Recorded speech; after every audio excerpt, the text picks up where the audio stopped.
Hey guys, welcome back. So now the new Hulk series by Donny Cates and Ryan Ottley is here. And the first thing I want to say before we even get into it, I made sure going into this series that I wasn't expecting a continuation of the Immortal Hulk. With this being a new series and new writer, it's done in a way to where it really seems like you can just hop right in if you haven't read the Hulk in a while. But even with that being the case, there are a couple instances that seem like they may have connections to the previous series, so as I bring up certain parts, I'll mention that as well. But aside from those moments, which are few and far between, there is a whole lot of other stuff that is just totally new. So with going into this, I will make a couple callbacks, but for the most part, we're just treating this like a whole new thing and just seeing where it goes.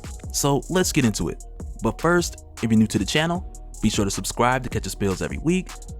And don't forget to hit that bell up top so we can squat up in the comments for the first hour.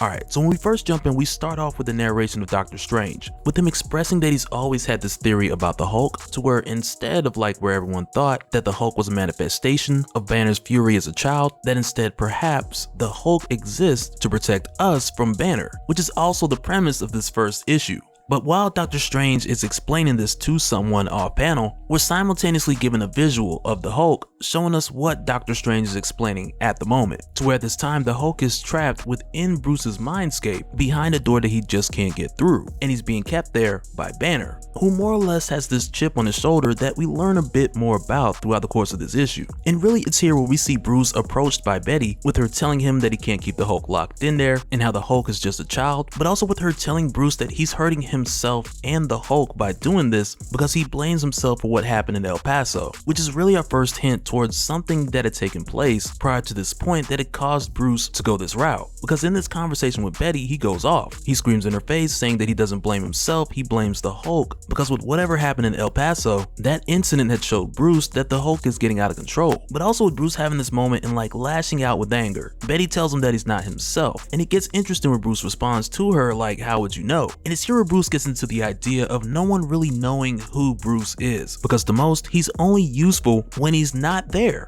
and the Hulk is needed for something. And it's the disappearing act that he's had enough of, because he never wanted to be a superhero, a defender, or an avenger, or a monster, but instead he just wanted to discover things, invent things, and push the boundaries of what was possible, like a true man of science. But with whatever had taken place within this El Paso incident, this had then revealed to Bruce that there's gonna come a point to where the Hulk comes out, and it's for good. Because the Hulk is immortal, but Bruce isn't. And so with saying this, I want to take a minute and like just talk about the elephant in the room, with this story coming off the heels of the Immortal Hulk. Because without doing any in-depth comparisons just yet, because personally I just believe it's just too early for that, but mainly just focusing on the condition of Bruce walking away from that series. Like if nothing else, that was kind of the biggest mystery, because throughout Immortal Hulk, we got a lot of character development for Savage Hulk, for Joe Fixit, for Devil Hulk, and some for Green Scar, but for the most part there was a lot to be explored about Banner. But with the little that we did get, there's one thing that I do want to mention, because we're not just gonna completely ignore the Immortal Hulk going into this, because I want to mention that at one point we saw Bruce and the Devil Hulk come to a close agreement with the idea of taking over the world,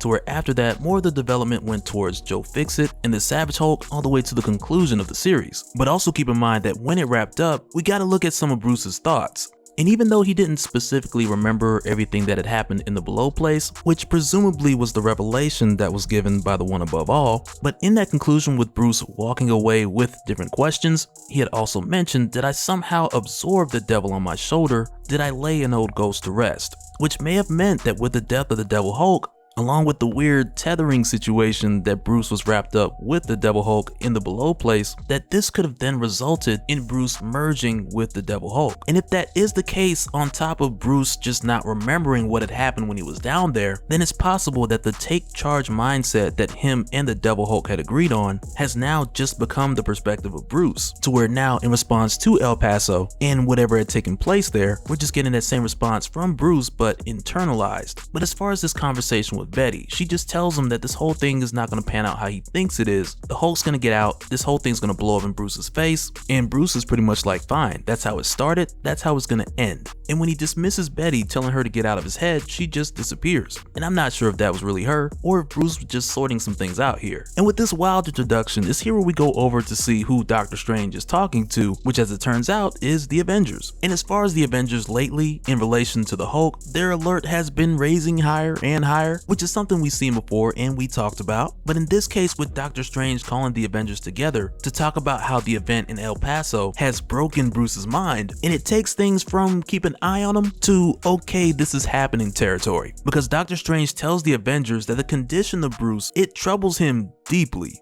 and what he's discovered at this point that Bruce has done, that terrifies Doctor Strange to his core. Because while Doctor Strange is explaining this to the Avengers, Captain America mentions that he has Tony tracking the Hulk to where we see them going toe to toe through Wundagore, which is an interesting chaotic location. Not about to go on a Chthon theory tangent, just gonna leave that alone for now. But we find that Tony's engaged in battle with the Hulk to try to stop him from hitting a Stark Tech armory. But also, here's where we get the crazy explanation of what exactly Banner's got going on right now. Because Doctor Strange goes on to explain that Bruce has fractured his mind into parts in order to rebuild it into a starship. And he's done so by building a palace within his mindscape that prior to this point Doctor Strange would have thought was impossible. Because he scoured the earth searching and questioning every mystic and Omega level telepath to find who would be capable of doing such a thing. But even still, he found nothing.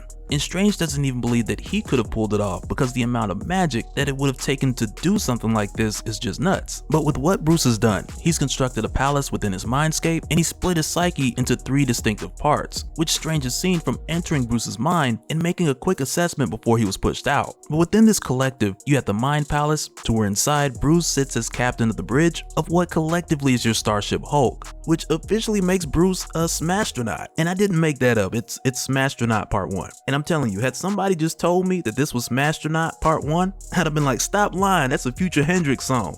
Pluto. But on the outside of what's his body, or what's the Hulk's body, Bruce has added a ton of hardware which he had violently taken from AIM, to where he then somehow surgically implanted it onto his body, which is like your outer physical and second part of your Starship Hulk. And at this point, Strange really doesn't know the function of like this outer portion that's constructed with parts from AIM. He just knows that it's there and he pretty much just moves on to the next thing. Like, I'm sure we'll get further explanation about that at some point. But aside from that, we also have the third part, which is the last part that Doctor Strange mentions, which is a place within Bruce's mindscape that he calls the engine room, which is designed to cage up the Savage Hulk and feed off of his anger by sending at the Hulk a number of attacks, which gauge to whatever level that Bruce wants to send it to. And with Bruce increasing the attacks in the engine room, on the outside this increases the strength of the Hulk. And with what appears to be a lever that stages from levels 0 through 10, with 0 appearing to be just angry enough, we then come to find out that stage 1 was enough to beat half a dozen Hulkbusters, to where also while tearing his way through them, Bruce really didn't care if Tony was in them or not. But lucky for Tony, like, the last one didn't get completely destroyed, and that was the one that he was in. But it's here with us seeing Bruce defeat Tony and make his way through to the old Stark Tech armory, where we find that Bruce has made his way here to get to Project Arc. And with Project Arc, this is the Celestial that we had seen in Kingdom Black, to where Noel had taken control of it, and Tony had then taken control of that Celestial. And I want to make sure that this isn't confused with Tony's Extrembiote armor, because we had seen what happened with that recently within the pages of Extreme Carnage. But what we find out with Project Arc is that Tony has used the body of the Celestial that he had piloted during Kingdom Black to create this huge wormhole, so that in the case of any other crazy world-ending events, civilians could just be rounded up and they could head through this wormhole to a safe pocket dimension in order to get away from whatever impending threat. But at this point, Bruce lets Tony know that he needs to borrow it, and even though Tony tells him that it's not ready, Bruce really doesn't care and he takes the risk. But as Bruce steps through this wormhole, he pushes a button and he leaves a pre-recorded message, which is not to explain himself but more so as a warning, letting everyone know that he's leaving because they won't know how to deal with what he's going to become. Because as of now, the others, they have their solutions on how to deal with the Hulk, whether they be suits or rocket chips or some type of answer for the Hulk if he does something that's not in their best interest. But Banner lets them know from here forward they're no longer dealing with the Hulk, but they're dealing with him. And the heroes have no plan for him because he's not controlled by rage anymore, he's fueled by it. Which now not only begs the question of who's the good guy, whether it's the Hulk or Banner, but it also leaves us with the question of what the hell is going on. And so now real quick, I want to give a special shout out to all the patrons. Thank you guys for all of your support. And for anyone who's new here, who wants more information on how to support the channel, I got a link below so we can go to patreon.com/dopespill. But that'll do it for this one, guys. Let me know your thoughts down in the comments below, and we'll do it again on the next one. Alright, later.